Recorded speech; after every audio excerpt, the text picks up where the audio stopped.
In a world where youth and beauty opened every door, Sarah Jenkins had nothing left to lose when she walked into that casting room, but her raw truth about living an authentic life was about to change everything Hollywood thought it knew about what makes a woman worth watching. Before we go any further, comment where in the world you are watching from and make sure to subscribe, because tomorrow's story is one you don't want to miss. The casting studio buzzed with nervous energy as Sarah Jenkins clutched her worn portfolio to her chest. At 35, she was easily a decade older than most of the women sitting in the waiting area, their perfect makeup and designer clothes making her simple jeans and blouse feel woefully inadequate. The receptionist barely looked up as Sarah approached the desk, her fingers flying across her keyboard. "Name?" she asked flatly. "Sarah Jenkins. I have an appointment at 10:30. The receptionist scanned her list with narrowed eyes. "Jenkins? Jenkins, I don't see you here. Are you sure you have the right day?" Sarah fumbled with her phone, pulling up the email confirmation. "Yes, see? April 23rd at 10:30. The receptionist sighed. "Fine. Take a seat. They're running behind anyway." Sarah sank into the only empty chair, painfully aware of the sideways glances from the other actresses. Most were scrolling through Instagram or rehearsing lines under their breath. A stunning blonde to her right was video chatting with what appeared to be her agent. "Don't worry, this is just a formality. Marcus practically promised me the part already," she whispered loudly enough for everyone to hear. Sarah tried to calm her racing heart. This wasn't just another audition. It was her last chance. After 15 years of bit parts and commercial work that never quite led anywhere, her agent had made it clear. Land this role or find another representation. 2 hours later, Sarah's name was finally called. Her legs felt like jelly as she walked into the audition room, where 3 people sat behind a long table covered in coffee cups and scattered papers. The casting director, Diane Powell, a sharp-featured woman in her 50s, barely glanced up from her notes. Beside her sat the film's director, James Miller, and a young producer who was typing rapidly on his laptop. "Sarah Jenkins?" Diane's voice held a note of surprise. "Yes, that's me," Sarah replied, trying to project confidence. Diane exchanged a look with James. "There must be some mistake. We're looking for someone a bit younger for this role." Sarah felt her cheeks flush with embarrassment. "My agent said you were casting for the neighbor character, a woman in her 30s. James cleared his throat uncomfortably. "We've actually revised that character. She's now a recent college graduate." The young producer finally looked up from his laptop. "Your headshots must be outdated in our system.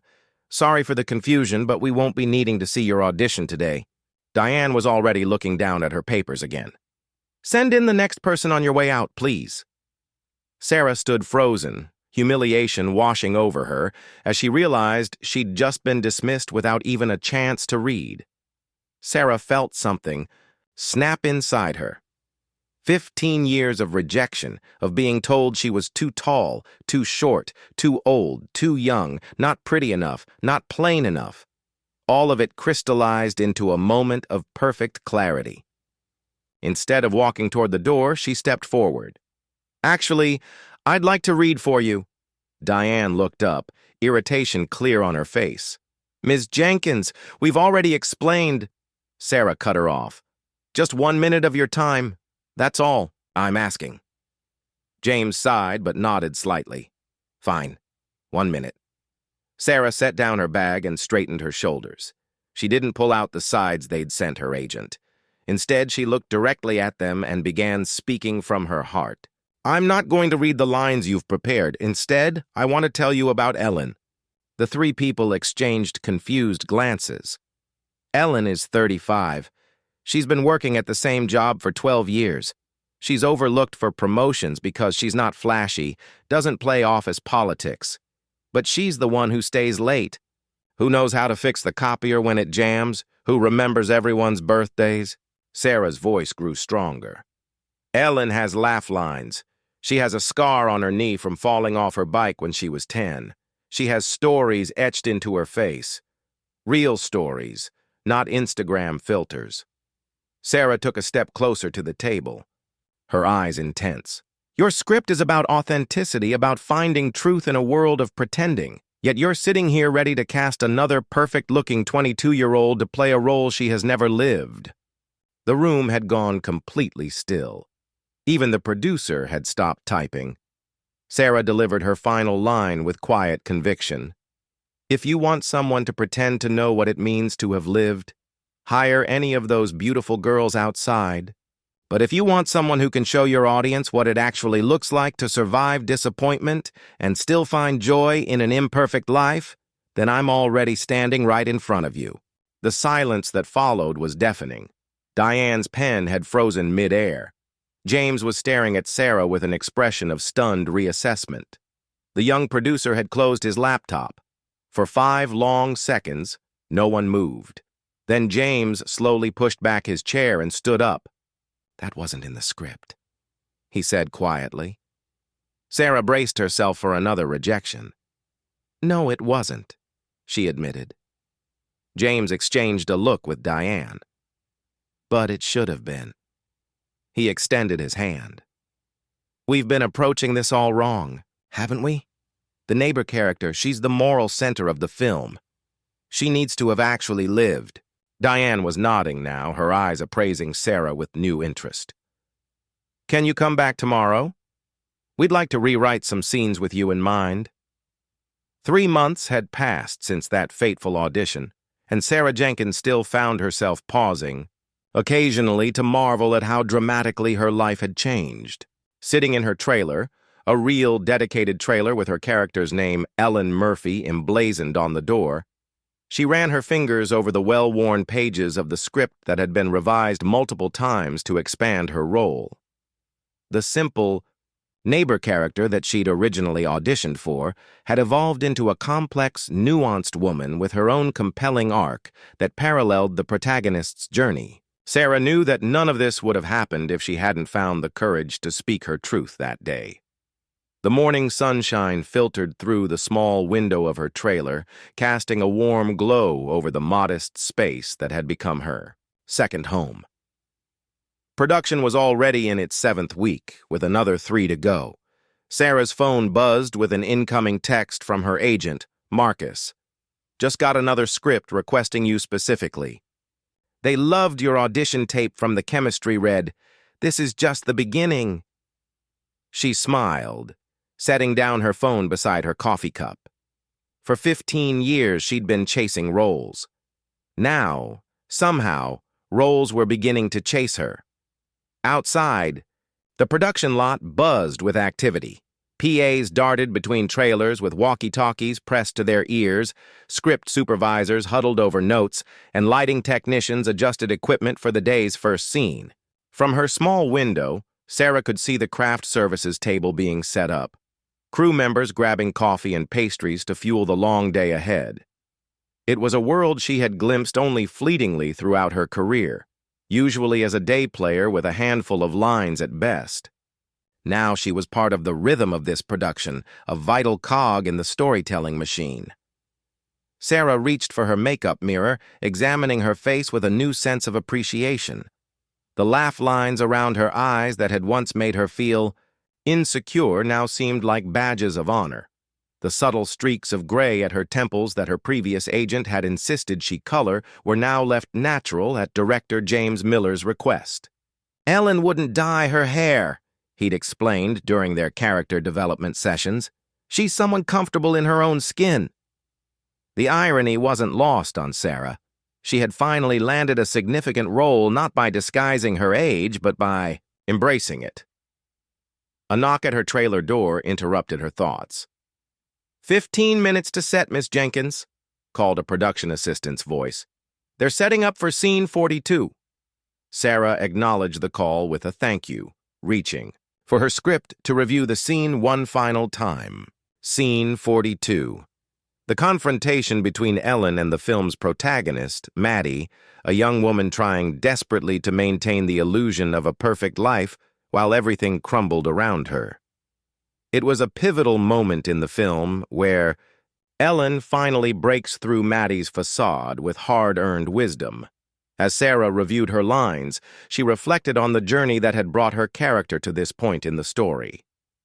Ellen Murphy had evolved from a simple neighbor role into the moral compass of the film, a woman who had weathered divorce, career setbacks, and personal loss, yet maintained a genuine openness to life's joys. In many ways, Ellen's fictional journey mirrored aspects of Sarah's own 15 years of struggle in the industry.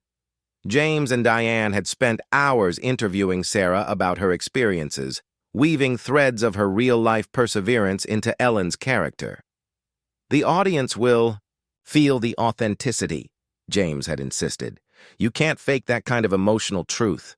Sarah closed her script and rose from her seat, smoothing the simple cotton dress that constituted Ellen's wardrobe for the day. Costume fittings had been another revelation.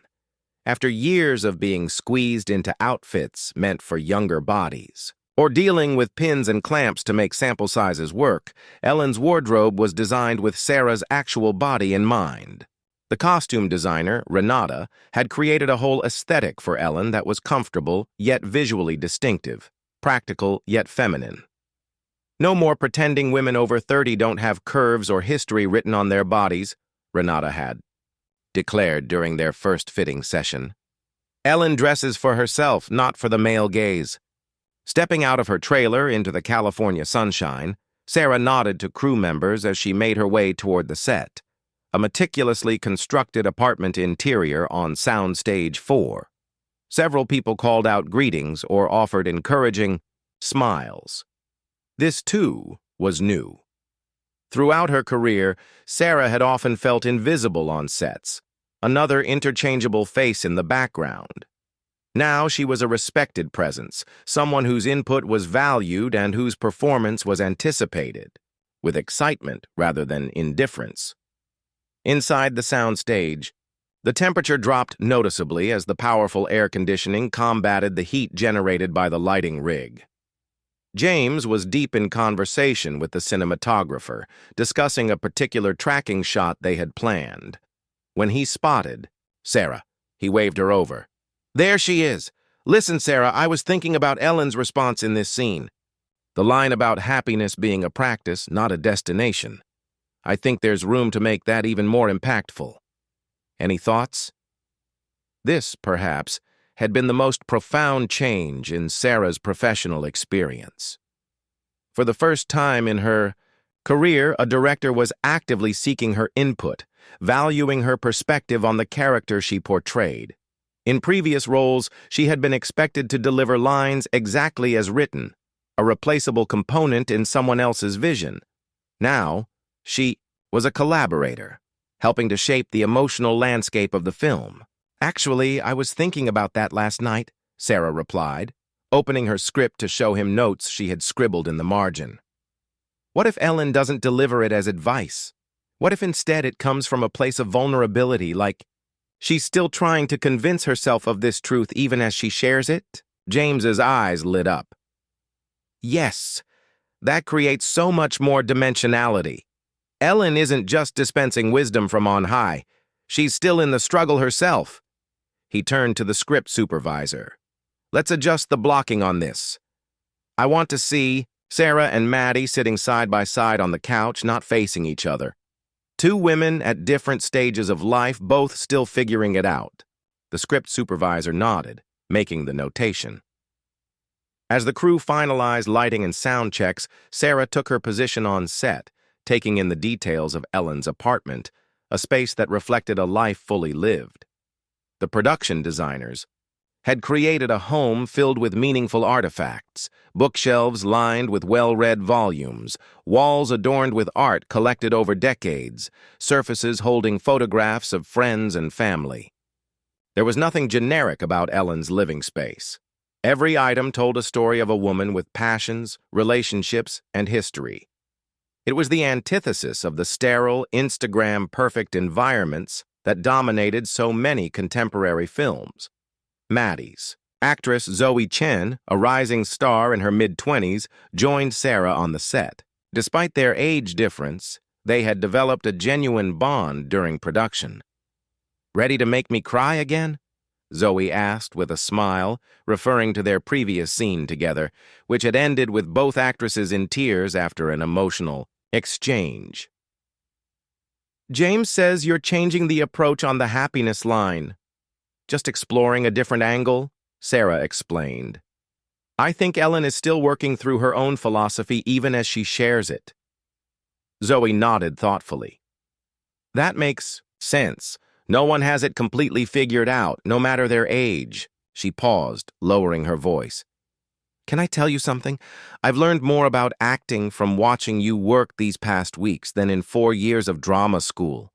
The way you just exist in Ellen's skin. It's extraordinary." Before Sarah could respond, the assistant director called for quiet on set. As the familiar countdown began, roll sound, rolling, action. Sarah felt herself slip into Ellen's consciousness, accessing the emotional wellspring she had cultivated for the character. The cameras began to roll, capturing the raw exchange between two women at crossroads in their lives. Later that evening, after the day's shooting had wrapped, Sarah found herself invited to dinner with James, Diane, and several of the producers at an upscale restaurant near the studio. Such invitations had been rare in her previous experiences, where the divide between stars and supporting players was often rigidly maintained. The conversation flowed easily, touching on the day's work before drifting to broader discussions about the industry's shifting landscape. "The test screenings for the first act have been remarkable," Patricia, one of the executive producers, revealed over dessert. "The audience connection to Ellen's character is scoring off the charts. They're responding to the authenticity." She turned to Sarah. "People are hungry for real women on screen. Women with history, with complexity."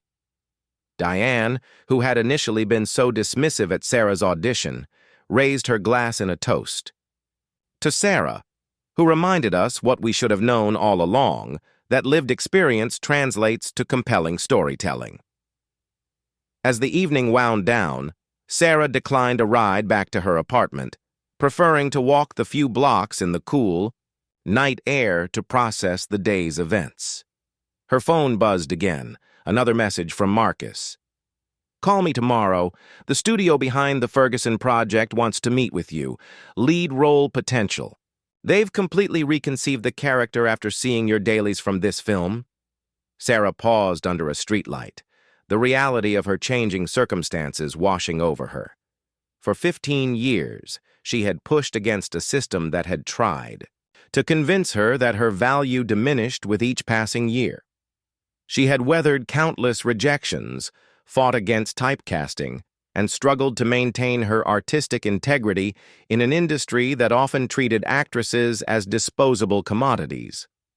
And now, at 35, she was suddenly being recognized not despite her age and experience, but because of it. As she resumed her walk home, Sarah reflected on that pivotal moment in the audition room 3 months ago. She had walked in expecting yet another rejection, and had instead found the courage to advocate not just for herself, but for every actress who had been told she had an expiration date. Her spontaneous speech had changed the trajectory of her career. But more importantly, it had the potential to shift something in the industry itself, a small ripple that might grow into a wave.